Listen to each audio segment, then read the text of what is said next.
It's Thursday, October the 7th.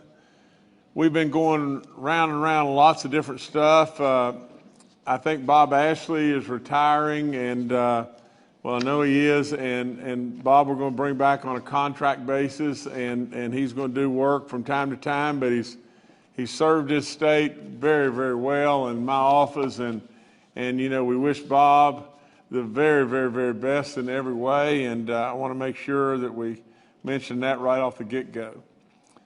The other thing is just this, did we not discuss many times, we said really and truly, getting yourself vaccinated won't stop the surge that we're in. It won't do it. And we know that. You know, since the last day we were here on Monday, we have lost 97 more West Virginians. 97 of them.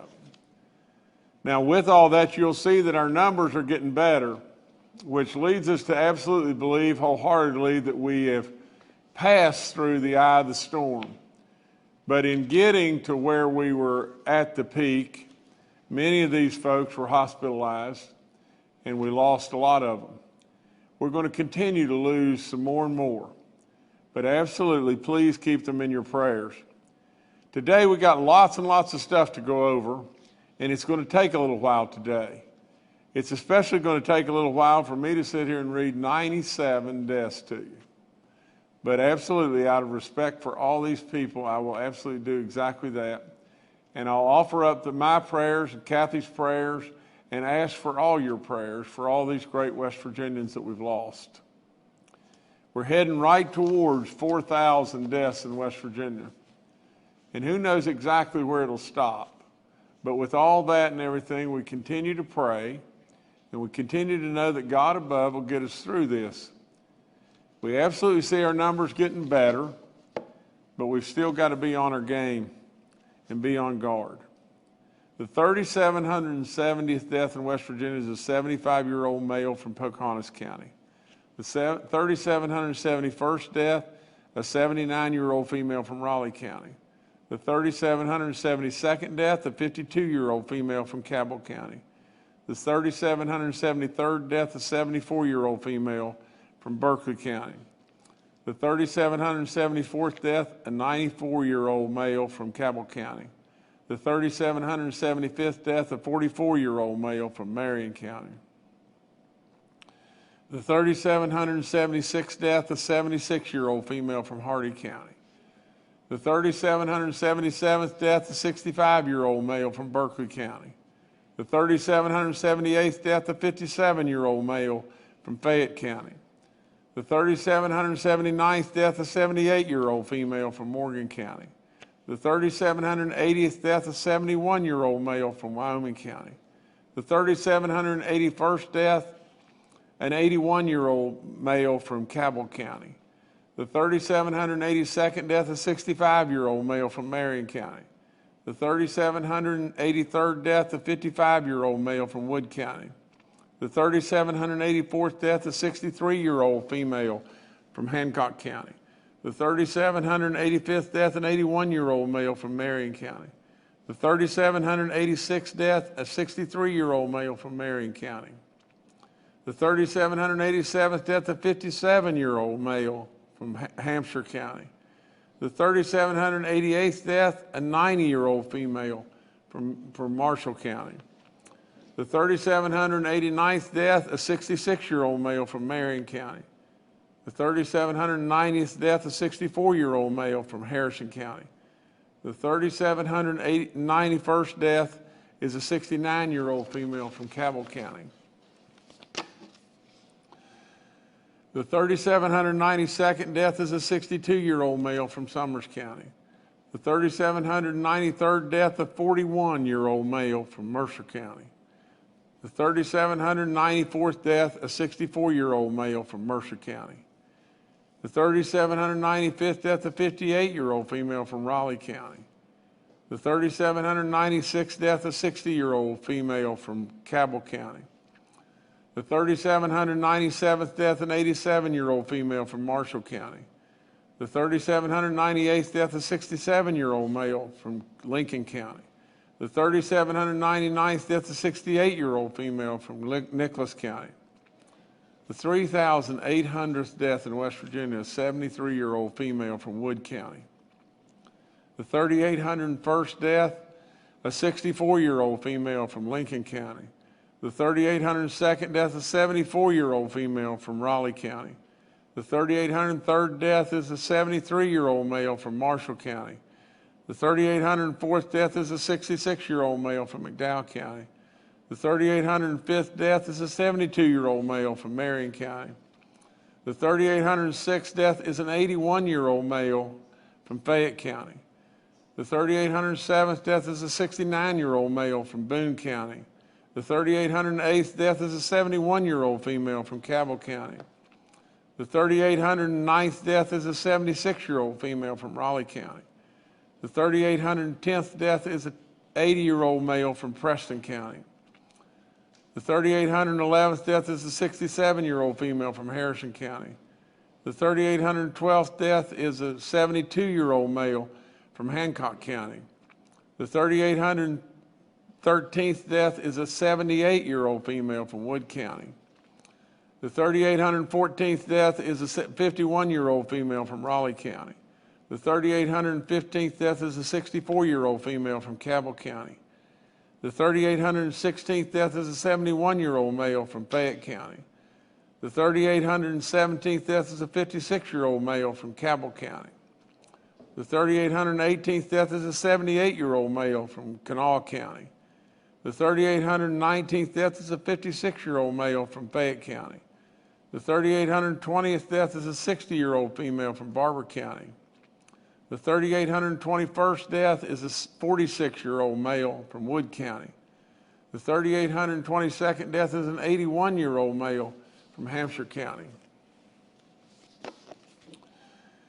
The 3,823rd death is a 73-year-old female from Grant County. The 3,824th death is a 70-year-old female from Morgan County. The 3,825th death is a 51-year-old male from Marion County. The 3,826th death is a 59-year-old female from Berkeley County. The 3,827th death, a 44-year-old female from Marion County. The 3,828th death, a 46-year-old female from Preston County. The 3,829th death, a 64-year-old male from Hampshire County. The 3,830th death is an 81-year-old male from Jefferson County. The 3,831st death is a 76-year-old female from Wood County. The 3,832nd death is an 83-year-old male from Wood County. The 3,833rd death is a 96-year-old female, the 3,833rd death is a 96-year-old male from Raleigh County. The 3,834th death is a 73-year-old male from Lewis County. The 3,835th death is an 83-year-old female from Wayne County. The 3,836th death is a 68-year-old male from Wayne County. The 3,837th death is a 67-year-old male from Wood County. The 3,838th death is a 69-year-old female from Wood County. The 3,839th death is a 70-year-old female from Monongahela County. The 3,840th death is an 80-year-old male from Mercer County. The 3,841st death is a 76-year-old female from Wood County. The 3,842nd death is a 73-year-old female from Raleigh County. The 3,843rd death is a 67-year-old female from Hancock County. The 3,844th death is a 62-year-old male from Taylor County. The 3,845th death is a 65-year-old male from Preston County.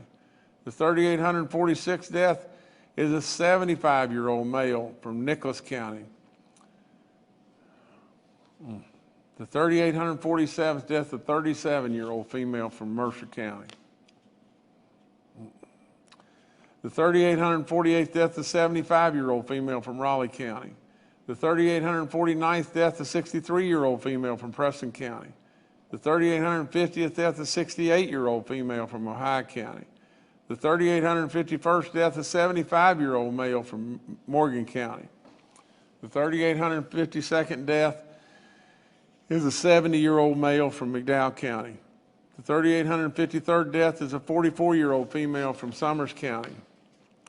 The 3,854th death is a 91-year-old male from Hancock County. The 3,855th death is a 73-year-old female from Mercer County. The 3,856th death is a 65-year-old female from Lewis County. The 3,857th death is a 72-year-old male from Raleigh County. The 3,858th death is a 49-year-old female from Nicholas County. The 3,859th death is a 39-year-old male from Monongahela County. The 3,860th death is a 77-year-old male from Wood County. The 3,861st death is an 88-year-old male from Kanawha County. The 3,862nd death is a 90-year-old male from Raleigh County. The 3,863rd death is a 72-year-old male from McDowell County. The 3,864th death, a 94-year-old female from Kanawha County. The 3,865th death is a 93-year-old female from Randolph County. The 3,866th death in West Virginia is an 83-year-old male from Mercer County. That's the most we've ever had to read. It's awful. It's really, really sad. We're going to get through this, West Virginia, but please keep these folks in your prayers. Call them. Don't let them feel alone. Please don't let them feel alone. Now the news, this is the impact of the surge at its peak. We're going to have more people die. But our active cases are down to 11,629 right now. Our new positive level is at 1,525 with a daily positivity rate of 8.67. Our cumulative is just barely under 6% at 5.97. We do have 233,836 people that have recovered from this dreaded disease. We're down now. We were at a peak of 1,012 people that were hospitalized, and we're down to 892. We were at a peak in the ICU units of 296, and now we got 260. We were at a peak of the people on ventilators of 195, and now we're at 179. It's dropping, but it's not just falling off a cliff. It is dropping. But we want these numbers down, and down as quickly as we possibly can. We got 2 green counties. We do have our numbers in our schools better. We're down to 60 school outbreaks in 24 counties. 697 kids have got this. All but 54 of our counties have a mask mandate.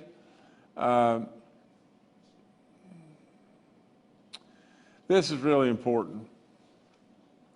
And I have no clue why in the world or where President Biden and his group are going on this. But people have an absolute right to voice their opinions.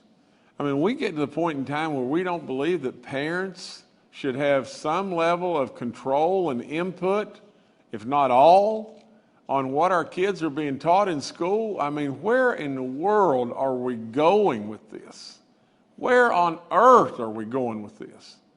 From the standpoint of calling people that are concerned about their children and coming out and voicing an opinion and calling them domestic terrorists?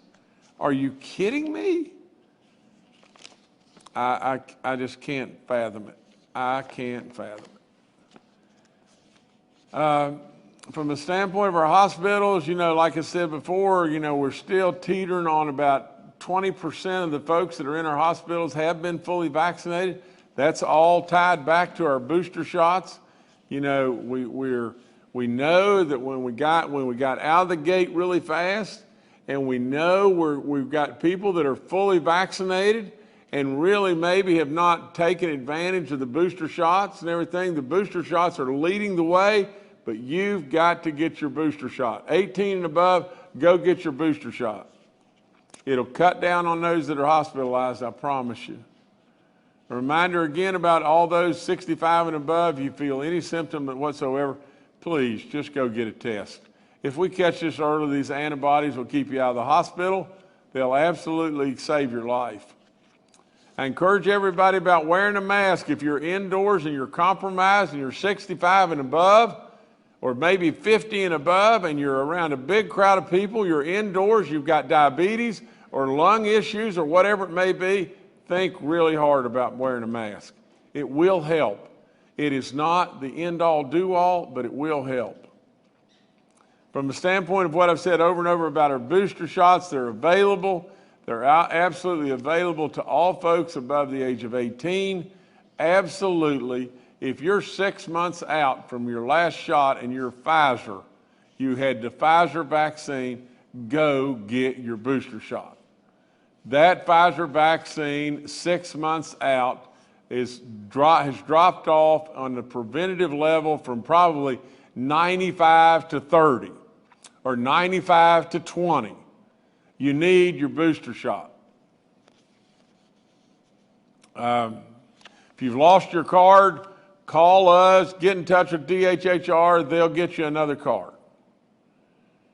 Now, there's some really good news here, in that, I can tell you without any question, we're ready to get those shots in arms and everything. The faster you come, the faster we'll get shots in people's arms.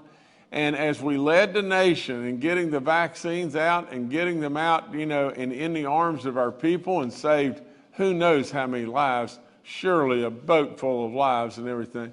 Our goal is to lead the nation, and we're on the way right now to leading the nation with our nursing homes and our elderly and getting the boosters out. Now, I've got some really, really important, not to overshadow this in any way, but we do have to do the business of government. We do have to continue on, do we not? Today, I am announcing a Senate appointment to a gentleman that I know, and I know fairly well and everything, and I know this man will do incredible work. A great African American, Today, I am announcing the appointment of Owens Brown to the West Virginia Senate 1st District, which covers Hancock, Brooke, Ohio, and parts of Marshall counties. Mr. Brown is from Wheeling and is the West Virginia State NAACP president. Now, let me tell you just a little bit about Mr. Brown. He is now going to be the first African American serving in our Senate in over 20 years. And not only that, he is the first male African American in our Senate ever. And I congratulate him beyond belief. He will do an incredible job. I know he will. I am so, so proud of this and everything, because we need diversity. We need other opinions and everything. Absolutely. I know without question that Owens Brown, I congratulate you, and I am so proud to do that. So it's a really, really good day. Now, the other thing about good news is just this. The West Virginia, this is a giant announcement in my opinion, but it just echoes what I've said over and over about West Virginia and moving forward and moving through this terrible pandemic and just flat killing it. And what I mean by that is economically, West Virginia has absolutely continued to do it. We've led the way. We have absolutely pushed the right buttons. And so today I'm announcing that West Virginia now ranks, now get this, among the top 10 states in the entire nation for GDP growth for the second quarter of 2021. The U.S. Bureau of Economic Analysis just released this data, and West Virginia's GDP growth grew at 7.3% during this quarter. Now, this is significantly more growth than all of our bordering states. It's amazing. It's just amazing. Businesses are scaling up operations. We're knocking it out of the park all across the board. We can always do more, and we'll flip every stone until we absolutely are able to touch all. We're going to continue to do just that. We've seen big gains through tourism and hospitality and mining and the oil and gas sectors. West Virginia, I've said it, I don't know how many times I've said just this. You know, close your eyes and think about a place that had 4 of the most beautiful seasons on the planet, a place that is within a rock's throw of 2/3 of the population of the country, a place that abounds in the greatest people, that's our real resource, and a place that abounds in our natural resources like you can't imagine. And it's just not coal and oil and gas, it's water, timber, and on and on. And imagine that place to where the world is starting to really realize just how good we really are. The diamond in the rough that they missed. Imagine that could be West Virginia. And it truly is. And that in itself, we have told our story. We have changed our image. And West Virginia is absolutely killing it. And that is so, so, so good. I thank so many, and I'm going to miss a bunch of people. I thank the legislature for all they've done to eliminate red tape and everything, and reform the tax code, and make West Virginia a business-friendly state. I thank all the people that have made and pushed the right buttons from our revenue department and led by Dave Hardy and all those in the governor's office that have come to me and helped us make the right decisions. At the end of the day, and I've said it all along, I truly believe God above put me in this position for a reason. You know, I've done a lot of stuff in my life. I've had to handle tough stuff, really tough stuff. This pandemic is just absolutely something else that we had to handle. It's tough, really hard. The business side of keeping the state prosperous and moving forward, tough stuff. But that's exactly why I think I'm here. Now, at the end of the day, and I want to read just this stuff to you because they gave me this in just notes, but they said, now step back and think about what has been accomplished in the last little while. Over the past 18 months, we've had to navigate through this terrible crisis like we've had, something we've never dealt with ever before. But in doing so, we finished the last fiscal year last year with a $413 million surplus, despite all the stuff that was happening. $413 million. I mean, for crying out loud, do you realize what West Virginia's either deficits or surpluses were in the past and everything? This is a gigantic number. And so far this year, right now, we have a $142 million surplus right now in the first 3 months of the year. Our unemployment rate has decreased 16 straight months, and now we rank in the top 10 in the GDP growth in the nation. It's amazing, amazing. A lot of people put in a lot of great licks, and I absolutely thank each and every one of them. The outside world's walking around thinking West Virginians that diamond in the rough that they've missed. We've invested big time in tourism. And absolutely, we still, even though it has grown phenomenally, Chelsea Ruby has been a secretary that has done fabulous work. But in that, I am telling you, just as well as I know my name, that we still have major, major growth in tourism that's right at our fingertips. All we need to do is just keep telling our story. We want to be the #1 in GDP growth in the third quarter. All I would say is just keep pouring it on, West Virginia. Keep doing the great stuff you're doing, and let's keep moving forward. Now, I'm not going to spend a whole lot of time on this, but a negative thing that I think we need to talk about just happened yesterday. But yesterday I was made aware through media reports that Charleston Mayor Amy Goodwin had sent a letter to myself, the Senate President Craig Blair, and the House Speaker Roger Hanshaw. And she wants us to call a special session to discuss several ideas that she's come up with to address substance abuse, homelessness, and the mental health issue in West Virginia. And it sounds just great, doesn't it? It sounds just absolutely wonderful that the mayor of Charleston is doing such a marvelous job that she just comes up with these marvelous and ideas. Now, make no mistake, what's this really all about? It's nothing except a political move to cover up her deficiencies. And if we'll just stop and sit back and think about this. According to the National Alliance to End Homelessness in West Virginia, and we all want to do better, West Virginia's overall homelessness rate is decreasing. Except, just maybe, except in her hometown. In her town she's supposed to be running.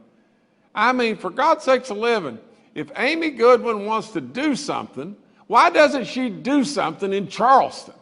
Why are we having to walk down the streets and see tragedy all over the place with people, homeless people, sitting on the sidewalks and whatever, all over the place, needles everywhere, even in our playgrounds? I mean, why should we be doing that? Why in the world should we be doing that? And then the mayor of that city that's got $57 million of CARES money, what on God's earth is she spending the money on? What's she spending the money on? Now, just think. Let's just be real. You know, what I want to read this last little bit to you and just tell you just this. Despite the problems that we see in Charleston every day, half of Mayor Goodwin's solutions are to replicate the Charleston model all across the state. Well, why on God's earth do we want to do that? Do we want to replicate Charleston all across the state of West Virginia? Are you kidding me? Are you totally kidding me? I mean, for God's sakes alive, this would be like me saying, you know, like even the homeless people are out in front of my house right here at the mansion. I mean, they're right dead out in front of the mansion, you know. I mean, are you kidding me that we want that all across West Virginia? I'd say, Amy, my God alive, you know, there's an old saying, you know, those who live in glass houses ought not to be casting stones. I mean, you think about that for a second. I mean, literally, you know, if you could just see the mess that's going on right here, and to think that somebody would go out with some political move and absolutely go out and absolutely try to bash all across West Virginia for the grandstanding to get her name in the paper. Do it, Amy. Good job. Good job. Now, you know, I personally believe that the vast majority of West Virginians do not want their towns to start handling their homelessness like Charleston does. And they said, you know, she also said that, you know, that our elected officials across the state should decide. And so I just tell you just this, Amy, baby, listen, if you can get the legislature to go along with a special session to discuss these bills, I'll absolutely do it. I'll absolutely do it. If you get the legislature to go along with this, I'm all in. But if she really wants to fix things, the first thing she ought to do is call a special session of her own city council to clean up West Virginia. You know, I'm sitting on almost 60 million that she has, rather. She's sitting, I just said it just a second ago, $57 million that she's sitting on. Why in the world doesn't she clean up her own town? If she's sitting on $60 million, why in the world doesn't she clean up her own house? Okay, you know, I think I'm going to defer here to Secretary Crouch. You know, he's going to come on just a second, and he's going to talk about saving our care, which is, you know, doing good stuff for our hospitals. And I think we've got some other people that are going to talk. And then I've got more stuff I got to tell you. So just hang in there. You know, we're going to get through all of it.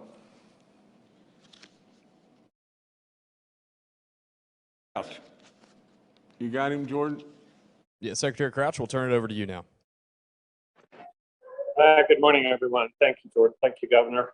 I promised an update on the Save Our Care initiative that the governor started and is pushing hard to get us to develop and finalize. We had a meeting I mentioned with the hospital folks last week and sorted out in the hospital association and sorted out a methodology. We received all of the information that we needed just yesterday from all of the hospitals to be able to make these decisions. So to eliminate overlap of other funding, DHHR will provide support covering some of the hospital's additional cost and staff hired through staffing agencies, overtime for existing staff, and some of the retention efforts that hospitals have entered into to try to keep the staff that they have. We're looking specifically at staffing costs related to the current surge so that our funding does not overlap with other funding, federal funding that hospitals receive. We're working closely with the association and some of the hospitals directly with regard to their financial condition. I want to thank all of the hospitals who've struggled throughout this pandemic and the hospital staff who have consistently, as the governor says, ran to the fire for 583 days now. So thank you all. We have three distinguished guests today. They represent three of the three largest hospital systems in the state of West Virginia.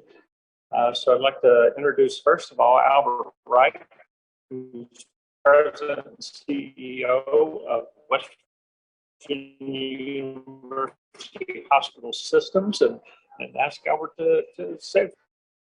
Albert? Thank you, Secretary Crouch. Appreciate the opportunity today.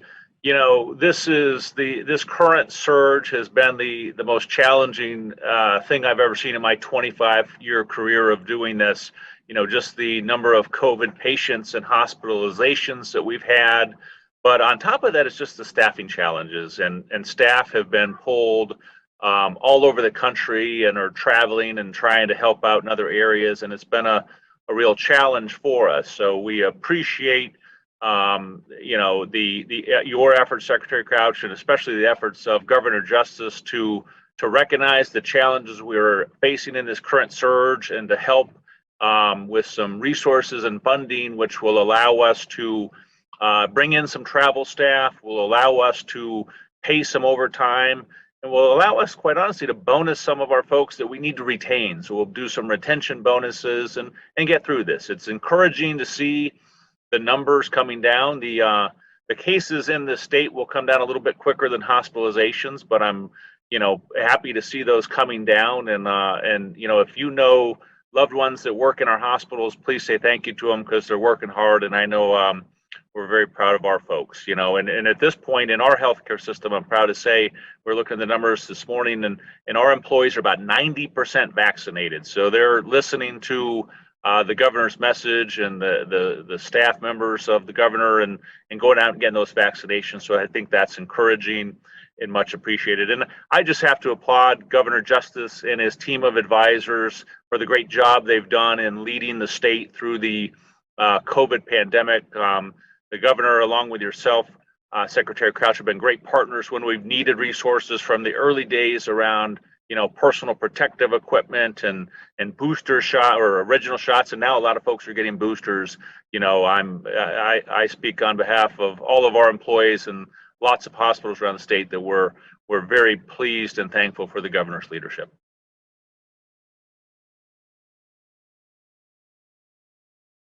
Thank you, Albert. We appreciate that very much. And let me mention that we're at the GIATF today, so we're having a little inconsistencies here in terms of our signal coming in. So Clay and Jim and I are up here, and I apologize if it's just broken up a little bit in terms of the voice on this. So let me introduce Dave Ramsey. Dave is President and CEO of Charleston Area Medical Center. So Dave. Thank you, Secretary Crouch. I want to just extend a thank you to the governor. What you're doing today with Save Our Care is, you know, very meaningful to CMC and really hospitals across the state. The recognition of how important hospitals are to the fight against COVID and the challenges we face caring really for all West Virginians day in and day out. Your recognition of our challenges is really very important to us and very meaningful to really all hospitals across the state. I also just want to thank you for all you've done over the past 20 months. We've been dealing with COVID across our state now for approximately 20 months. And, we've had a lot of success. We're still fighting the good fight, and we will get through this with your leadership. And frankly, the team that you pulled together. Dr. Marsh is outstanding. General Hoyer is wonderful to work with and always responsive and always available. Secretary Crouch, our relationship with DHHR at CAMC, and I believe it's the case across the state, has just really grown and blossomed under his leadership. And then Dr. Amjad and her leadership as well from the public health perspective. There's nothing easy about what we're all trying to accomplish on the public health front and to make our state a safer place for all of our citizens. It's great to work with them, and we look forward to continuing to work with them going forward. They're always ready to help, and we appreciate the fact that you pulled together a team of individuals that have that attitude. They reflect the attitude that you put forward as our leader. And so from CAMC, thank you very much for what you're doing for us today. Thank you, Dave. I switched computers, so I hope everyone can hear me now. And finally, we have Dr. Kevin Yingling, who's president and CEO of Mountain State. We appreciate what Mountain... I apologize. So, Dr. Yingling?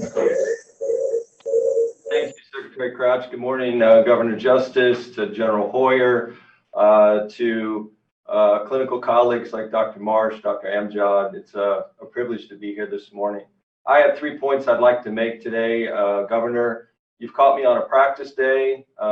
Just before I was here and just after I'm going to be here with you, I'm going to be seeing patients. The first thing I want to thank you for is your leadership, your effective leadership in bringing vaccination opportunities to every citizen in West Virginia. There's no doubt about that, whether it be the supply chain, whether it be the large vaccination sites earlier this year.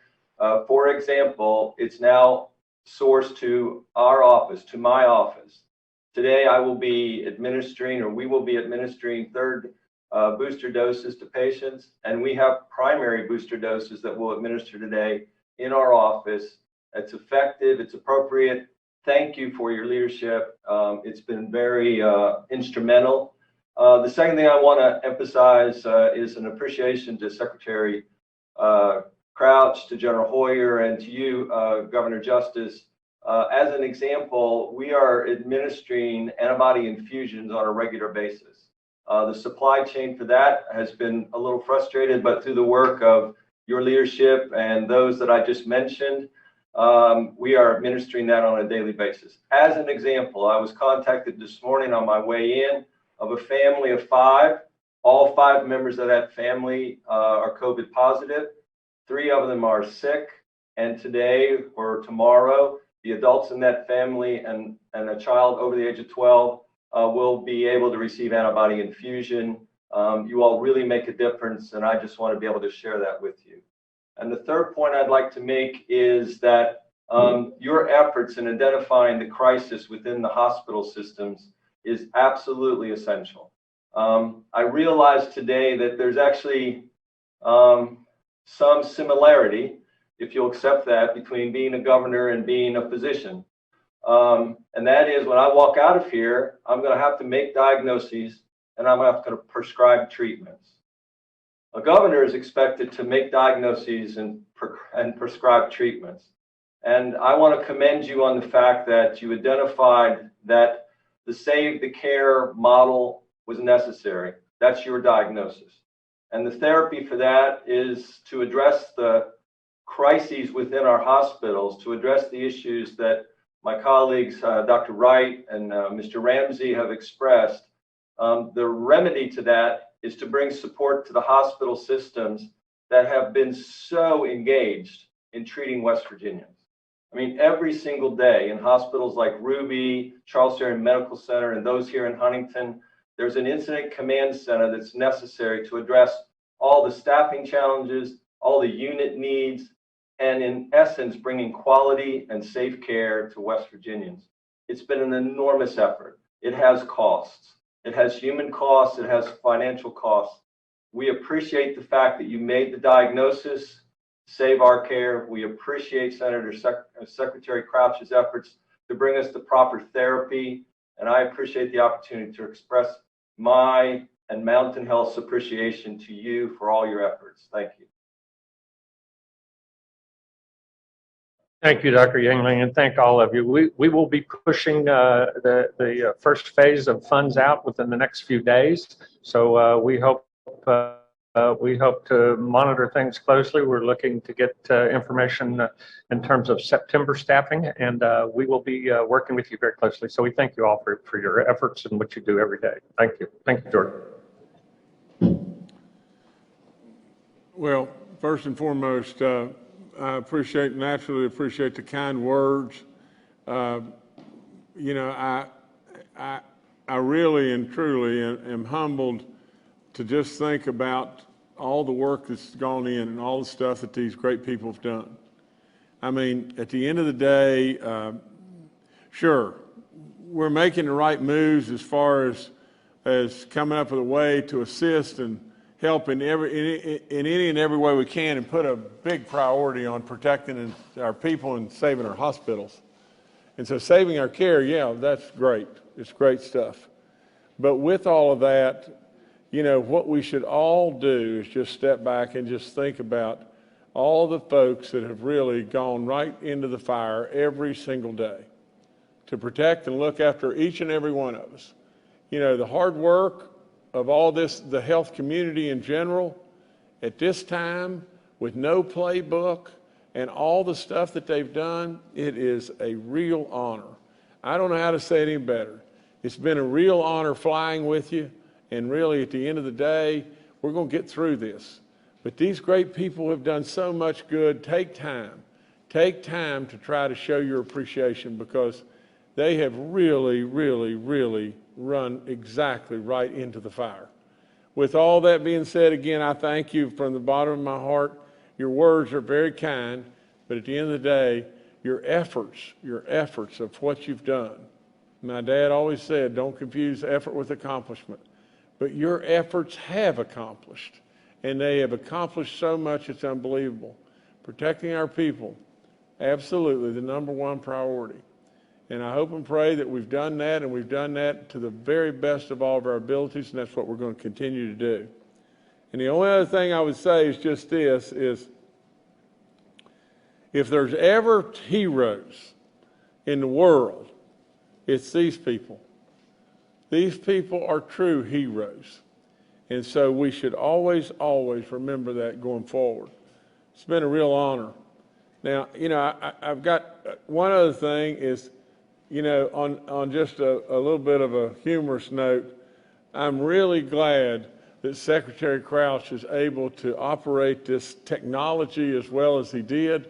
And I've never quite seen a person come on and say, okay, we've got this thing exactly right now. And then before he says 9 words, it starts going, woo, woo. You know, I thought he was beaming in, to tell you the truth. But nevertheless, you know, thanks, Secretary Crouch. You know, it's always good, I think, to smile a little bit.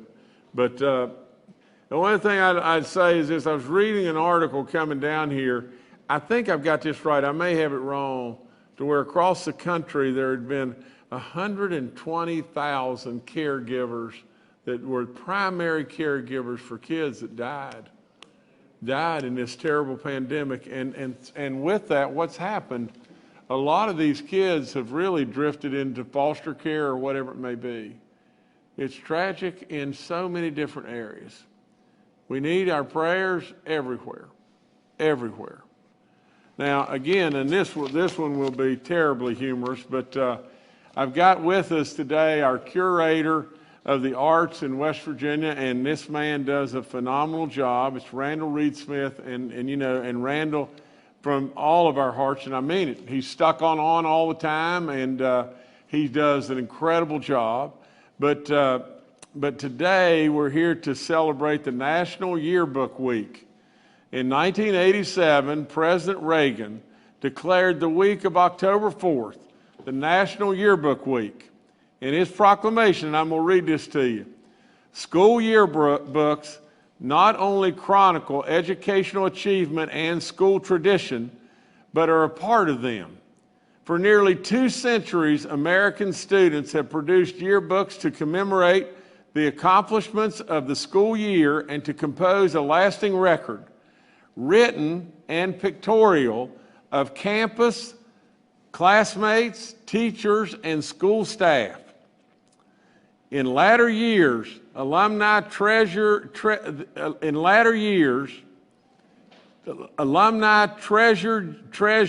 yearbooks for memories that they hold of the times with their friends that have been times long gone by. So today I am celebrating the National Yearbook, but I'm doing it with a lot of hesitancy because Randall Reed Smith is going to show you pictures of Kathy and I from way back, and I'm doing it with great hesitancy, but I've gone along with this plan. So Randall, it's all yours now. Hi, Governor. Thank you for having me today. And I wish I would have brought my yearbook because Kevin Yingling was my graduating classmate at Barbersville High School, and we're very proud of Kevin back home in Barbersville. Governor, back in December of 2004, there was a wonderful West Virginian named Clay Hamilton, and he donated 2,083 yearbooks to the West Virginia State Archives. And what we did when I came along, we decided to dedicate that collection, and we call it the Woodrow Clay Hamilton Jr. West Virginia High School and College Yearbook Collection. And in his speech when he decided to do this, he's quoted that it's a one-of-a-kind photographs of our ancestors and a glimpse of the time in which they were living. And Governor, they told me at the archives to tell you we have 2 gentlemen that come in about every week, and they research these yearbooks just to follow sports teams of the past and to document our sports history. We have people come in, look at our communities, our school history.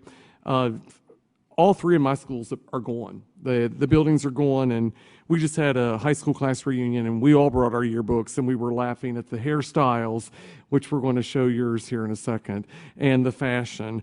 So also today we're sending out an email to all superintendents to help us continue to gather more. We have almost 4,000 yearbooks in the collection. It's probably one of our most researched collections. So Jordan, do we have pictures to put up? I'm going to show pictures. Or Jordan's going to put some pictures. There you go, Governor. Oh, me. Okay, now we don't need to keep going on with this forever. Oh, Governor, you want to talk about that golf swing there? Look at that, how perfect. The guy on the left at one time, like I said, was skinny, and he had a pretty good golf swing, to tell you the truth, long ago, long ago. So, Governor, we brought your yearbook with us today so you could autograph it for the collection. And I brought you a Sharpie that's very thin pointed. There's your senior yearbook, and here you go.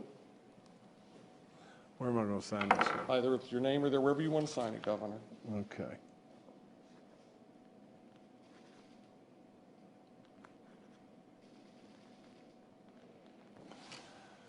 All right, you got it. Thank you, Governor. Okay. We have Thank one you. more thing to talk about, Governor. Oh, gosh. Last year, I think you remember very well when we started the fall season, didn't know if we were going to have schools, didn't know if we were going to have football, and we did have football, and I remember you saying, Randall, if we're going to have football, we're going to have marching band. Mm-hmm. And we did get to have marching band because of Dr. Marsh and Bernie Dolan and your insistence. We made it happen. We were the only state that had a live marching band competition. So coming out of this past school year, the bands were not allowed to raise any type of funds, and we decided, with your help and with the Department of Education, we actually have a Governor's Cup series. We've completed 6 competitions so far, and we have 5 more to go. In 2 weeks, we have the state competition. Here at Charleston, we have 42 of our 100 high school bands coming to participate. And at the end of the month, we go to Philip Barber that you can give away this beautiful crystal Governor's Cup. And everybody, I cannot tell you, we've been to Spring Valley, Huntington, Cabell Midland, Hurricane, Wyoming East, the first ever marching band competition in that county. They had probably 400 people there. They had, that's not including bands, we had 15 bands. Then we went to Woodrow Wilson. This week we're at both Parkersburg schools, then we're going to Musselman, and everybody is just saying, thank you, Governor. These kids need this. They need to have something that's normal in their life. Last year when we did the one competition, every kid in Parkersburg High School band wrote us a letter and thanked us. And the drum major said we didn't know what we were going to have for normal for the class of 2021. But thank you for giving these kids normal. And Governor, we're excited because this year our reigning Miss Majorette will give up her crown, and that is Miss Baby Dog. Oh, gosh. Oh, my goodness. Okay, Randall, you've had enough now. Okay, thank you. Hey, Governor, you said earlier about keep telling our story. And at the archives, we create the storytellers and we keep telling the story. Thank you for everything you do for the arts. Everywhere I go every day, somebody says to tell you thank you. We appreciate you so much. Well, Randall, we really appreciate you. You've done incredible work, and I love your enthusiasm. I love your fire, and you're right about the kids. You're right about these kids that are participating in band and everything. They need some level of normalcy and everything in their lives and everything. I couldn't be happier and everything, and I'm going to come. I'm going to come to Philip Barber when and I've promised that I'll be there and everything. And what a wonderful school. Oh, it's great. And Field's beautiful. And so no, I'll be there, and really, really proud of all you're doing and all the great work with our schools and on and on and on. Now, I'm not so terribly proud about these pictures, but nevertheless, I'll keep going with it. Okay, let's go back. Tomorrow I'll be calling a special session of the West Virginia Legislature. This is on all the redistricting that we have to do. We got to do this and everything, and it'll be set for next Monday, October the 11th, and the special session is a part of the legislature's constitutional duty to redistrict the state of West Virginia, and the call will also request that the legislature appropriate federal monies that has been received by the state agencies, and this will go out tomorrow. Just another announcement. There's a program called the Rental Assistance Program, and we had a real big influx of registration for this, but I want to go over this slowly and everything, and I hope that people, the media will pick up and help me with it, and I hope that people across our state will be dialing in and listening to this. But as of January, I announced the creation of the Mountaineer Rental Assistance Program, administered by the West Virginia Housing Development Fund. This program is helping renters and landlords that have been impacted by COVID-19. The program provides direct financial assistance to renters who have lost their job, had their income reduced, or suffered significant cost or financial hardship because of COVID. Today, I want to remind West Virginians that this program is still there. It's still there. If you are a renter, and you are struggling to pay your rent or utilities because of financial hardship because of COVID, you're eligible. You've just got to get in touch with us and register. Now, here's the other part. Also, and pay close attention, this is just not for the renters. It's also for the landlords. If you're a landlord and your tenants are struggling with their rent or the utility payments due to COVID, you may be eligible for rental assistance as well. To date, now this is the end of this, and please pay attention to this. We have had 9,739 applications that have been completed and for requested assistance, which total $46.9 million. It's great. It's $46.9 million. But listen, people, listen. We have $200 million that have been appropriated for this program. If you're having trouble, We need to hear from you. We can really help you. Okay, we've got a Health and Human Services report, and it shows basically just this, that, and I'm not going to go through the whole thing, but by moving and doing what we did, we absolutely saved massive amounts of hospitalizations and a bunch of lives. On the vaccine distribution update numbers, I'm not going to go through the whole thing. We're now at 65.4% of all of our people 12 and above. We've got 80.9% of the 50 and above, and 91.2% of the 65 and above who've got one shot. In our Do It for Baby Dog Round 2, we're going to give away a brand spanking new Corvette, and we're going to do it at the Charleston Auto Show that's right out here on the boulevard tomorrow night. We're going to be here, and Baby Dog's even going to come, and we'll ride around and say hi to a bunch of people. And then we're going to give away this, and in urging in every way, for people to be vaccinated. I guess we'll be set up here to be administering, first doses and second doses. Is that right, Jordan? And even booster shots. So the clinics will take place from 10 a.m. to 4 p.m. today and tomorrow, right on the boulevard out here.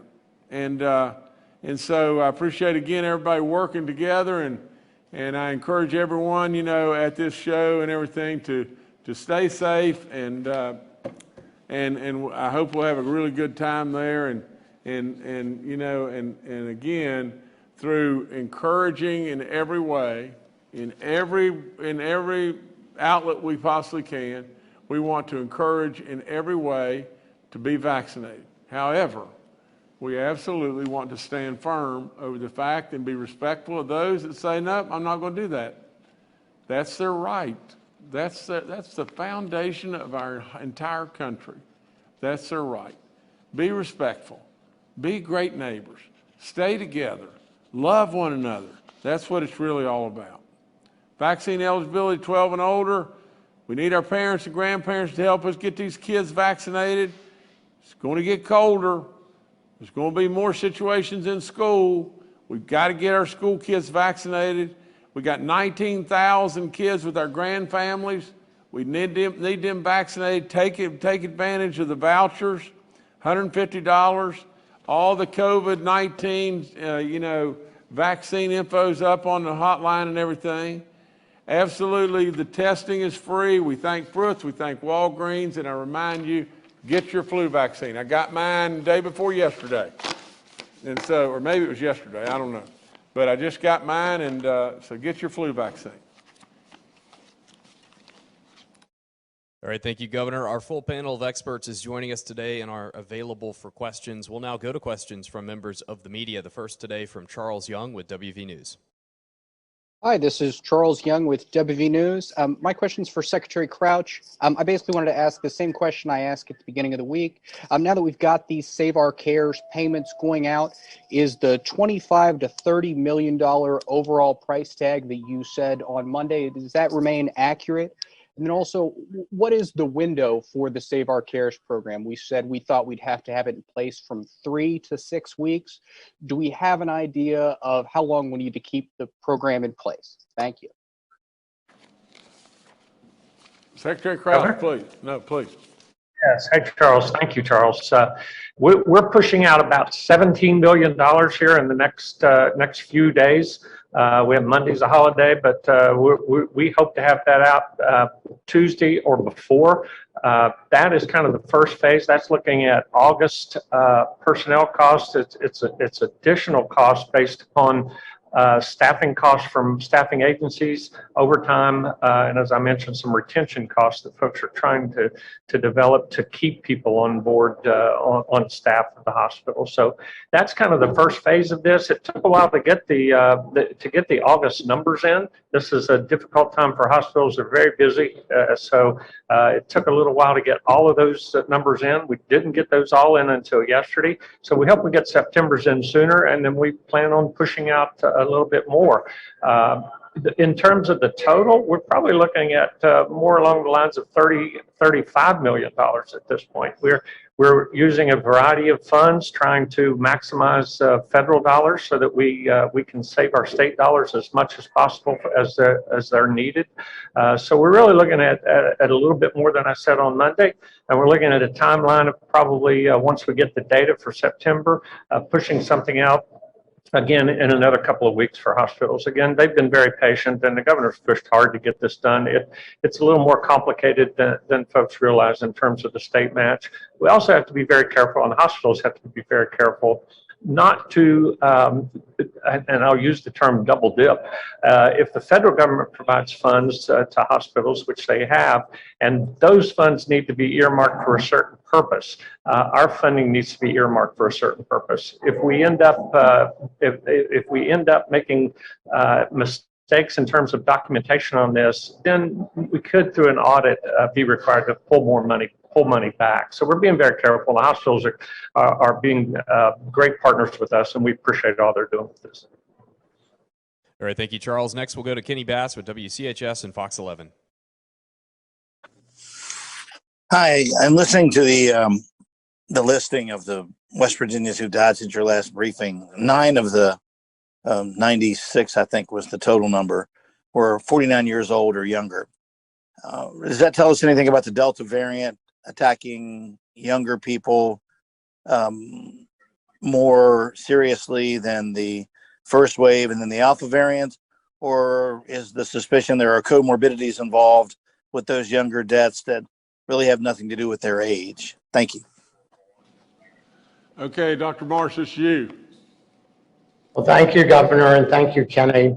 So, of course, we know that the Delta variant, which is the variant that started in India, exists in up to or exceeding 1,000 times higher concentration in the airways and the nasal carriage area, and is aerosolized into droplets with much, much more virus. So we know this form of COVID-19 is much more infectious to a wide, variety of people who, during the initial part of the pandemic, when the original virus came from China, were really fairly much protected, including children, young adults.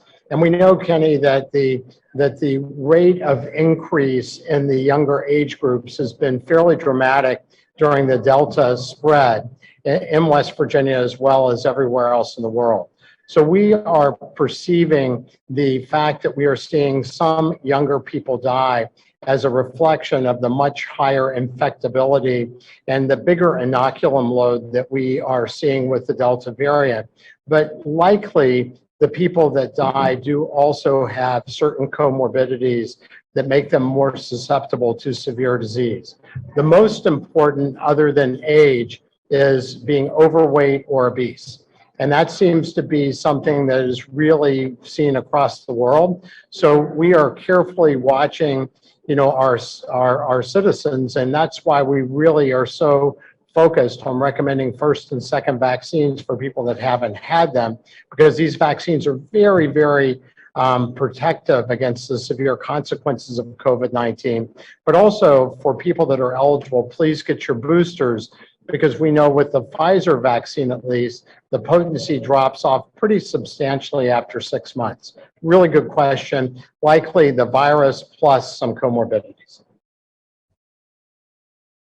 All right, thank you, Kenny. Next, we'll go to Paul Mullen with WCBC. Good afternoon, Governor. Good afternoon, everyone. I think I want to go to Dr. Marsh again on the booster shots. If you have had COVID and you have been vaccinated, should you get the booster, or has the vaccination actually acted as the booster for you? Dr. Marsh, please. Thank you, Governor, and thank you, Paul. So we do know from data, largely from Israel, that the combination of having recovered from infection plus vaccination gives you more immunity.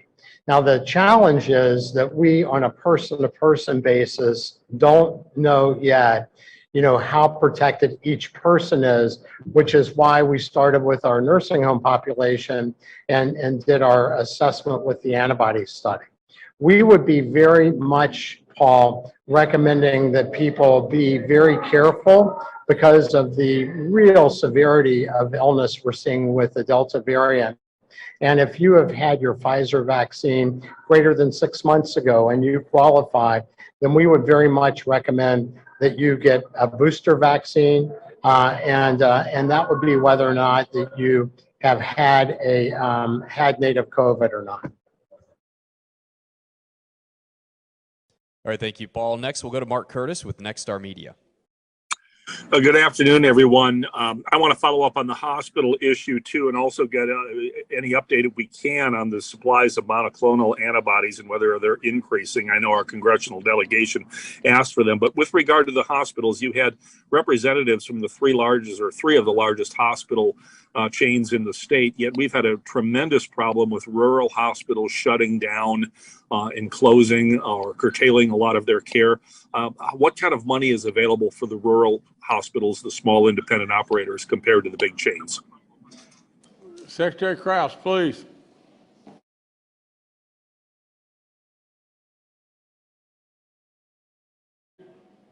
Secretary, you're muted. Come on, Bill, baby, get this right. Sorry, Governor. I'm using Clay's computer. I apologize.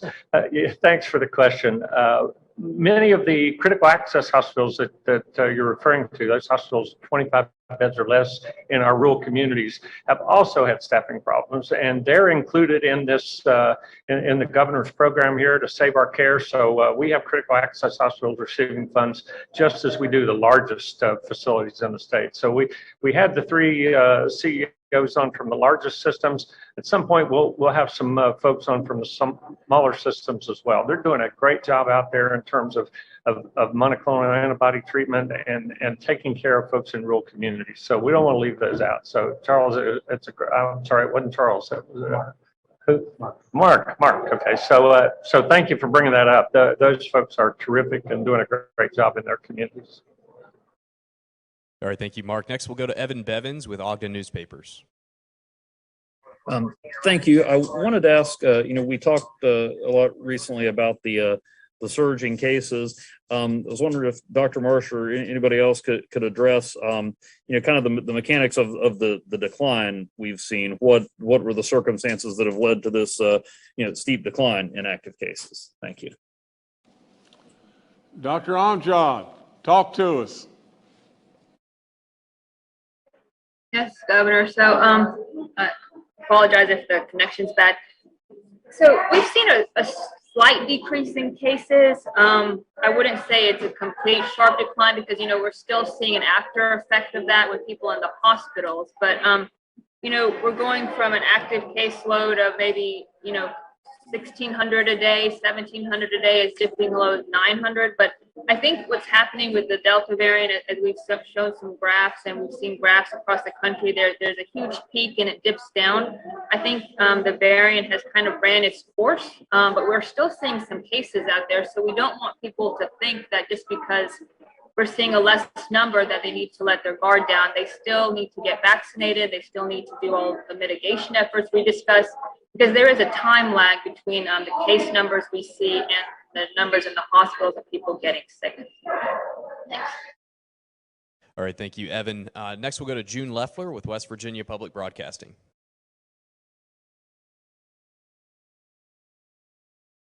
Hello, panel. Thank you so much for taking my call. So my first question, just to follow up on Mark and Charles. Secretary Crouch said there's about to be $7 million distributed to these hospitals. Could we get a sense of the number of hospitals that is, or the percentage of hospitals total in the state that would get that money? And also, could we get a follow-up on the booster shots in nursing homes? I know that was supposed to wrap this week. Has it wrapped, and how many people got the shot?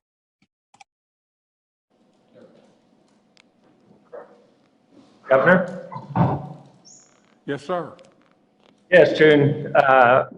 About 40 of the hospitals in the state, 39 or 40 of the hospitals in the state are receiving funding through this effort. Again, it's based upon the staffing cost of hospitals. Some of the hospitals, many hospitals have received funding through the federal government.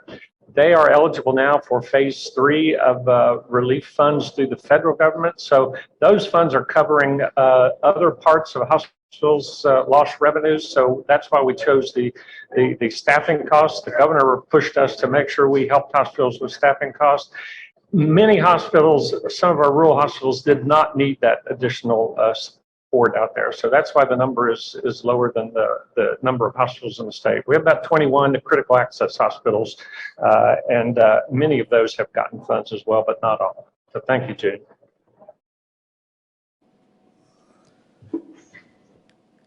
All right, thank you, June. Governor, I'll turn it back to you. Well, we've been through lots of stuff here today, and you know, I tell you that we've been through announcement after announcement. We've talked about how well West Virginia's doing, being in the top 10 in the nation in GDP growth. We've talked about lots of different things, from, you know, our National Guard and all of our health community being ready to give boosters. We've talked about an appointment of a great man to the Senate, you know, our first, you know, African-American, you know, gentleman ever in the Senate, and the first African-American being in the Senate in the last 20 years, long overdue.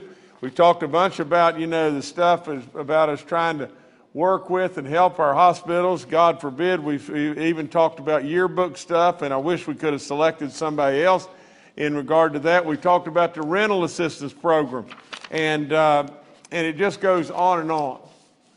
You know, we probably got a little animated with Amy Goodwin, and Amy is, you know, to be perfectly honest, I think she ought to pay a whole lot of attention to her city and not be so preoccupied with throwing out some political statement.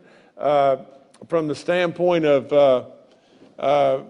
the city of Charleston, if you just step back and think just about this in every way, there's issues in the city of Charleston. They got $60 million. They ought to be trying to do things to fix those issues instead of trying to divert attention away, and attention away in any way that it could possibly be. From the standpoint of you know, just take this one situation, you know, from the overall crime in West Virginia, since the day I walked in the door, it's less and less and less statewide, except in Charleston. You know, and I know there's probably other places, but in Charleston we can do a lot better. We can do a lot better. We don't need to absolutely just hang our hats on, you know, a word here and there. We need to hear the message, and the message is real simple. It's just as simple as mud. We absolutely have got to do better in our own house. Charleston, West Virginia. Let me just say just this. You know, when I came in the door, and a lot of people cast a few stones about this, I said our Capitol grounds need to look spectacular. And so we spent a little bit of money, not much, but a little bit of money, to make them absolutely as beautiful as we could do. Not going overboard by any stretch of the imagination. Maybe just instead of having 3 or 4 extra parties at the mansion and passing out liquor everywhere under the sun, we decided not to do that. We planted a few extra flowers, didn't we? And our grounds are absolutely just unbelievable. And they've been that way and been that way. Visitors from all over the world come and see how great we are right here in West Virginia. And God knows the pressure is unbelievable, and people that work in these offices and everything, you know, that are sometimes being badgered in lots of different ways that maybe they shouldn't be, from the media or whatever it may be. You know, their walk across the street to get a cup of coffee or to get lunch or whatever, and walking through and seeing that beauty out there is surely heartwarming. In all of that, We need absolutely to do all we can possibly do.